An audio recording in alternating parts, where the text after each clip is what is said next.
lagi di video pembelajaran IPA. Tentunya masih bersama saya, Ratna Komala.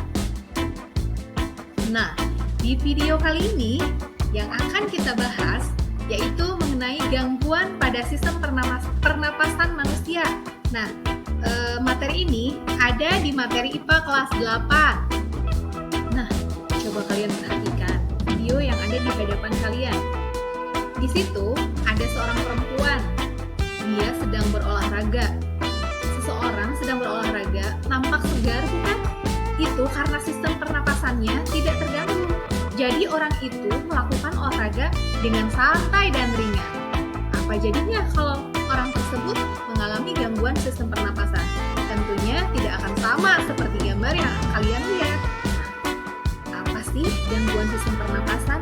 Tentunya kalian sering mendengar istilah ISPA atau ISPA itu adalah infeksi saluran pernapasan akut atau infeksi saluran pernapasan atas. Merupakan penyakit yang diakibatkan adanya infeksi virus, bakteri, ataupun jamur pada sistem pernapasan bagian atas, yaitu meliputi infeksi pada hidung, sinus, faring, dan laring. Virus bakteri ataupun jamur tersebut juga dapat menginfeksi sistem pernapasan bagian bawah, yaitu meliputi trakea, bronkus, dan alveolus. Untuk selanjutnya, kita harus cari tahu apa saja sih penyakit yang disebabkan oleh gangguan pada sistem pernapasan manusia. Yuk kita cari tahu.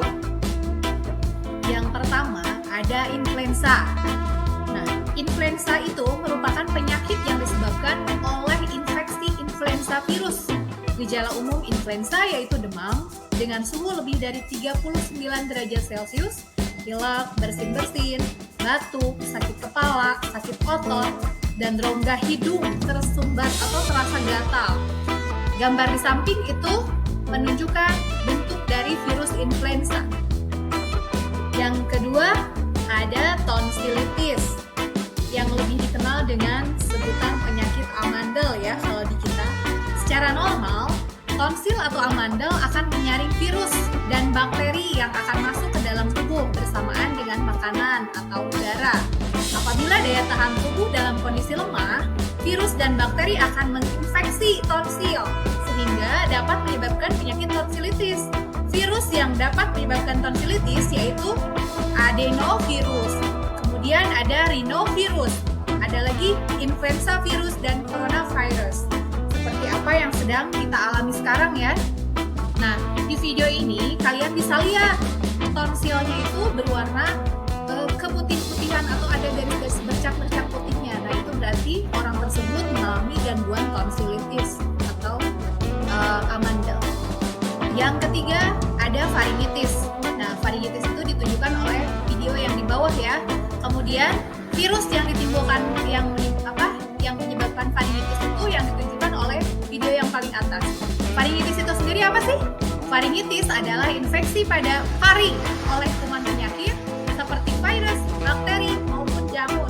Virus yang dapat menyebabkan faringitis misalkan ada adenovirus, kemudian ada orthomyxvirus, kemudian ada rhinovirus dan coronavirus. Jadi corona itu sebetulnya sudah ada ya sejak lama, bukan baru sekarang saja. Nah, yang keempat ada pneumonia. Nah, pneumonia itu adalah merupakan infeksi pada bronchiolus dan alveolus. Kemudian penyakit itu terjadi pada umumnya disebabkan oleh bakteri Streptococcus ya. Kemudian gejala dari penyakit pneumonia itu yaitu demam, batuk berdahak, tidak enak badan, sakit pada bagian dada, dan terkadang mengalami kesulitan bernafas. Dari video ada dua gambar ya. Yang pertama di bawah itu adalah paru-paru kita pada saat keadaan normal. Yang di atas itu paru-paru kita saat mengalami pneumonia. Nah, yang penyakit yang kelima itu ada tuberkulosis atau TBC. Mungkin kalian sudah sering dengar ya. Penyakit TBC itu disebabkan oleh infeksi bakteri Mycobacterium atau tuberkulosis ya. Gejala dari penyakit TBC yaitu mudah lelah, berat badan turunnya drastis, hilang nafsu makan, demam, berkeringat di malam hari, sulit bernafas, sakit pada bagian dada, dan batuknya berdarah. Nah, itu kondisi paru-paru pada saat mengalami tuberkulosis. Dilihat di videonya ya. Penyakit yang keenam itu ada asma. Nah, asma itu merupakan salah satu kelainan yang menyerang pernapasan.